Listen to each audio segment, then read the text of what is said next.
On today's video, we're going to head back on over to Mike Pauletta's. We're going to talk about phosphates as well as feeding your fish and your coral. I'm Russ Kickle, and stick around for this episode of American Reef.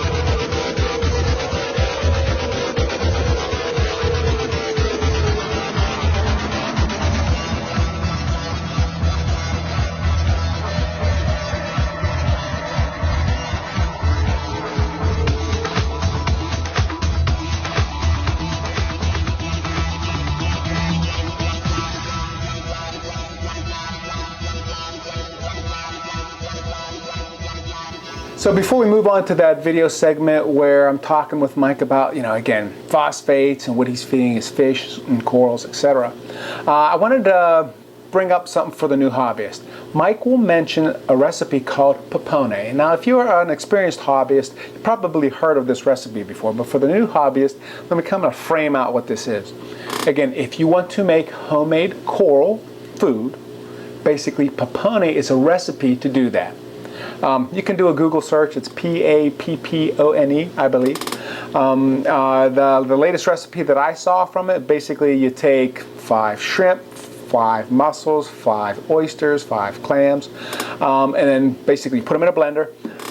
From there, basically take a tablespoon of sugar, 200 ml of RODI water, as well as 10 grams of red algae, and if you want to add spirulina, 10 grams of spirulina. What you do is you blend this thing up, right, to a very fine consistency, and again, the recipes will kind of go over those details. But basically, you take it, put it in a tray, and you freeze it, and that's your coral food. So that, again, before you shut your tank lights off at night, like an hour beforehand, for example, you throw in some amino acids, feed your corals, with this Pappone, and put that on a regimen of every kind of 2 times a week. So again, for those who maybe haven't heard of Pappone before, that's what it is. If it's one of those things where you're not into making your own food, then you can do like what I do. For example, again, I use American Reef's HPD, which you can find out at AmericanReef.com. Bottom of the page. But I'll take that American Reef HPD, I'll mix in some bulk Reef Supply Reef chili, and then I'll also put some nori into there. And what I do is I feed my tank and corals at one feeding, so to speak. And so it's just easier for me. So again, that's kind of the way I do it. And again, there's all kind of different ways to feed your tank. But these are just some ways that we know that work, and I figure we'll share them with you. So again, rather than me talk about it, let's head on over to Mike and let's hear what he has to say about phosphate control, and feeding the tank. Okay, Mr. Pauletta, what are we doing now? Today we're going to talk a little bit about something different. We're going to talk about feeding in phosphates. Not necessarily something you think about. You don't think about putting phosphates into the tank, but the reality is with a lot of the foods that we're feeding the tanks and the fish, you do dump a lot of phosphates in, and there's a lot of deleterious effects. There's still some controversy of how low you want to go with your phosphates, and that's what we're going to talk about today. Sounds good. That and more on American Reef. There it is.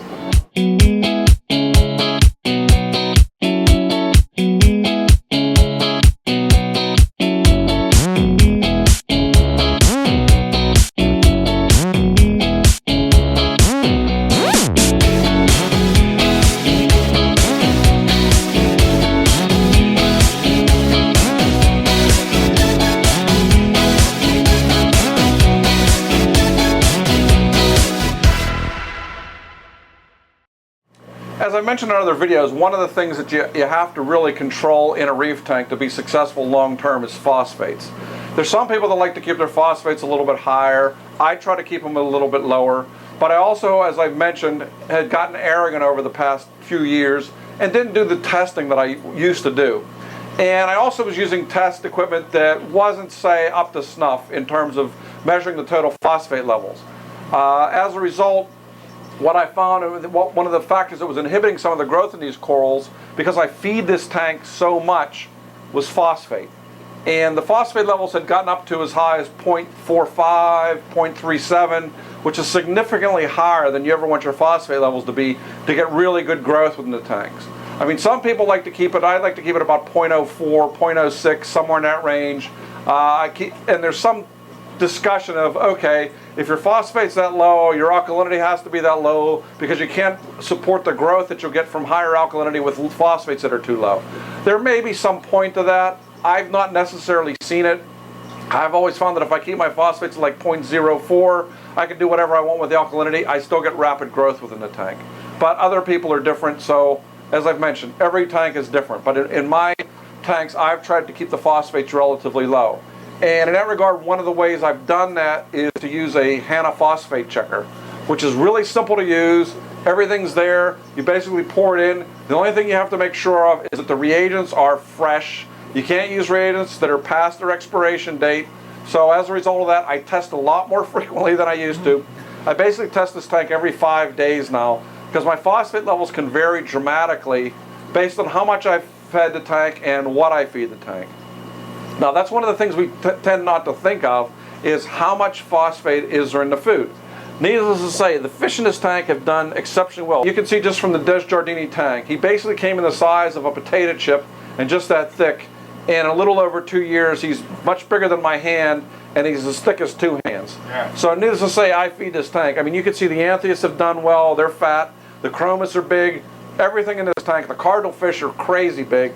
So everything has grown and fed really well. The side effect of that, though, is there's been a lot of phosphates produced in the water. So let's talk about fed really well. Right. Measuring. In other words, you know, you always got to give people kind of reference points. Okay, this is a 300-gallon tank. There's roughly 40 to 45 fish in this tank. This tank gets fed 6 to 9 times per day, okay, which sounds like an astronomical amount of food, but what it is fed is, as I showed in a previous article, there's a automatic timer that feeds it 6 times during the course of the day. I also feed the mysis shrimp or some other type of frozen food 3 times a night. After I get home from work, I thaw the food and I let it go. Now, one of the things I want to show you is just what is in the food when you thaw it. Yeah. As I said, one of my favorite foods for these fish, and one of the ways I've been able to keep my fairy wrasses and my Antheus alive for years now, is by feeding Piscine Energetics frozen mysis. Now, the nice thing about it is it's big, fat.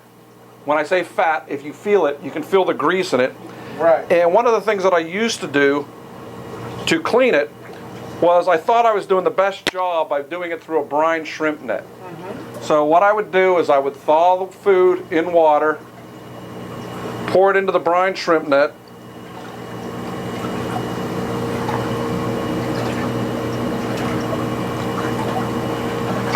and you could see how nasty the stuff was that came out of the water. Right.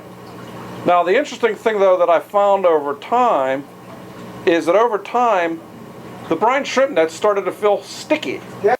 Which is kind of like something still in the brine shrimp net. So as a result, I try to find a little bit better way to do this. So, thinking that maybe there was still a fair amount of waste material that wasn't really going to benefit the tank in there, I went to a broader or a more porous net. Right, which I would consider more traditional. Right, a typical fish net. Right. Now, as you saw with this glass, there's a lot of nasty stuff in there. Right. And if you don't rinse your food, this is basically pouring pure phosphate into your tank. Yeah. Now, unless you have the concession on GFO, you're going to be spending a lot of money on that. So what I wanted to see, what's the difference, what's left after I already ran it through the water and ran it through that brine shrimp net. So what's interesting is, if you pour this water in through here, you can see there's still a ton of nasty stuff in this water. Right. So simply by doing this for the past month, going to a bigger net, I've been able to reduce the amount of phosphates I'm adding to the tank significantly. Since I've been doing that, my GFO, half a container, has now lasted me roughly 2.5 months. So I'm using roughly a quarter of what I used to use. And I mean, Bulk Reef Supply has it at a reasonable price, but I'd still rather be spending it on fish and corals than on a media. And two, the lanthanum chloride, I now only have to add 20 drops per day. And by using the Hana checker, I'm keeping the level at about 0.04, 0.06, just by simply rinsing the food better. Right. It's not something people talk about it, but I don't think they really showed you what you're getting. Right. If you want to test either of these for phosphate, if you dilute them by a factor of 10, particularly the first one, it'll still be off the scale for phosphate the next morning. Right. So that's how much phosphate you're dumping into a tank. That's why you're going to get an inhibition of the growth of the corals, and that's why you're going to get a lot of problems. So in terms of feeding the tank, you want to have as clean a food as you possibly can. Now, one of the things that you obviously feed are the fish. Right. The other thing, though, that we should be feeding are the corals. Some people talk about it, but nobody really explains, why do you need to feed the corals? We've kept them for years just under bright lights in the tank, and the fish waste producing enough food for them. Right. If you look at a coral, it is the single organism that has the most part of its body designed for feeding. So you would have to assume that if it has the largest part of its body designed for feeding, it would want to eat. We tend to take that for granted, and we don't really feed the corals. So for the past month or so, I have been feeding this tank aggressively because one, I took out a lot of the phosphate, but two, I wanted to make sure I had enough nutrients in there, so I've been feeding it. And the stuff I've been feeding it is something that has been around for approximately the past 10 years. It was introduced by the Italians, something called Pappone. I don't know what that translates into, but it basically is fresh seafood that you grind up really fine in a blender. You freeze it in ice cube trays, and then when you're ready, you dissolve it and you pour it in to feed the corals. Sure. And if you do this once or twice a week, that's more than enough to provide the nutrition for most of the corals in the tank. As I said, one of the problems I've had trying to feed the euphyllias, which do eat very well, is that when I've done that, the bristleworms have gone in and ripped their stomachs out. Sure. So I no longer do that, but I feed the rest of the tank, particularly the SPS corals in here. Now explain something to me. What's the difference between that and, say, the juices that you just took out of the PE mysis? This seems to be a lot cleaner. Once you mix this up, it's a much finer particle. It's not just waste material that is from broken parts. It's a lot cleaner and the corals can consume it. And if you test it for phosphate, it's a lot lower in phosphate than this is. Cool. Which is kind of interesting because I would think it would be high, Right. but it's actually not. It's fresh mussels, fresh clams, fresh shrimp, fresh oysters, seaweed, cyclopes, which is another good food just for feeding the tank. And they also used to use human growth hormone.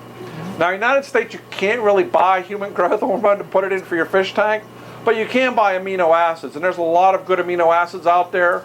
You can use Julian's Acro Power, or you can use Elos's, which is what I use. I also use Acro Power too on the days I'm not feeding this. Right. And what I'm trying to do is supply the nutrition to A, have the corals grow, but also to keep the coloration. Because the thing that I found is, if the corals are starving, they will also brown out. Right. So providing good nutrition and good lighting is the best way to make sure you maximize the coloration of the corals and the health of the fish. And one of the things that I have found in here is I've been able to keep the coloration of the fish. There's also a new food out, a relatively new food out, New Life Spectrum Ultra Red, which I believe Bulk Reef Supply also has. Yep. This is the best way to keep the red coloration. Case in point, in my frag tank, that is also my acclimation tank, I have a hooded wrasse that typically fades in color over a month or so. It's now been in there for approximately 6 months. It has kept the vivid yellow and the bright red and orange that I've only seen when they've been brought in fresh. Right. So I'm very, very, very fond of this food now for keeping the coloration, particularly of the fairy wrasses. Sure. So, and that's one of the things that everybody complains about. You bring them in, they're vibrantly colored, and then they fade. Well, this may be what the missing link is for doing that. So it's funny. So it's a vicious cycle, it sounds like, meaning you need to feed, however, it needs to be clean water. It's a very fine line between feeding adequately to keep everything healthy and feeding too much and getting over phosphates and over nitrates. Right. I mean, I'm not really going into nitrates because we all know that too high a level, but those are much more benign relative to what phosphate is. Because there's actually been some interesting studies where corals will grow at higher phosphate levels, but will grow faster at higher phosphate levels, but the corals will be much more brittle and much more likely to die than are those that are exposed to lower phosphate levels, which grow slower but grow much more densely and thick and are much more less susceptible to any kind of trauma. Sure. So there's a very fine, if you want really fast brittle corals, if you're looking to frag everything really quickly, that may be the ticket. But if you're looking for stuff that grows and encrusts and then grows into big thick colonies, the ticket may be to keep your phosphates lower.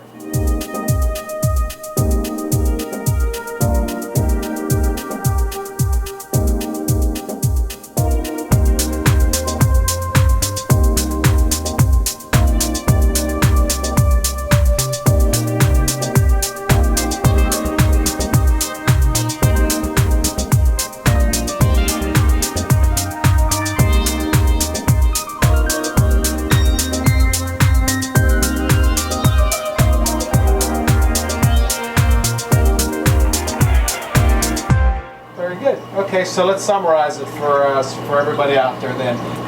What you want to do is feed adequately, but not overfeed, and do so by feeding small amounts frequently, because a fish's stomach is only as big as its eye, so it can only consume a small amount often. Because anytime you go diving, what you'll see is the fish picking at the rocks all the time or picking out of the water column. They're constantly eating small amounts of food. They don't have this big Thanksgiving dinner every night at 8 o'clock like we typically provide them. So what you want to do is give them a small amount often and make sure it's as clean as it possibly can be. So, okay, since you use miracle mud, right, in the refugium method, does it make sense to kind of promote the whole, you know, amphipod, copepod kind of thing, stir it up and let them get in the water column more? Or is that even... They sort of go through the water column on their own. You don't really have to stir them up. It's just a nice refugium where the fish aren't, that they can produce eggs and babies or whatever to shoot into the water column. They find their way into the water column. Because I've started off with basically dead rock upstairs and put mud that I inoculated from down here up there, and within 6 weeks there was tons of fauna living within the rocks. So, and since the rock was dead, it didn't come out of anything, it came out of what I inoculated. So that was sort of my test to see if it does pass through the pumps and stuff, and the eggs and things do pass enough to stimulate growth on the rocks. That's why one of the things that people have been looking at now is setting up a tank with a refugium like this, inoculating it, and waiting 2 or 3 months for this microfauna to develop enough before they put anything else in the tank. Because the thing we always want, and I'm the worst person at this, is we want everything immediately. So, but it may be much better off to wait 2 months just to get the microfauna growing in the tank. We may be more successful over this. Like I said, there's a million different ways to do this. No one has the absolute way, but it's a work in progress when we're finding things. And as I said 20 years ago, nothing good ever happens fast in a reef tank. You never come down and see a frag grew into a table this big overnight. But what you might see is you come down and this table has bleached out completely. So only bad stuff happens fast. So we have to be patient and we have to try to do things slow. And that's why I think feeding small amounts often is the slow way of growing things out. And as you can see from the fish in here, they've grown exceptionally well, being fed a small amount often. Sure. Very good, sir. So I guess to that point, it's a good place to wrap it up. Right, if people want to hear more about, you know, things. I will be talking in the Orlando area at Reefapalooza at the end of April. I will also be in Washington in July, and then I will be at MACNA in Denver with my friend Jake Adams at Labor Day weekend. So that will be a blast. So stop up and say hi. If you see these videos and you like them, stop up and say hi. If you don't and you want me to change something, tell me that as well.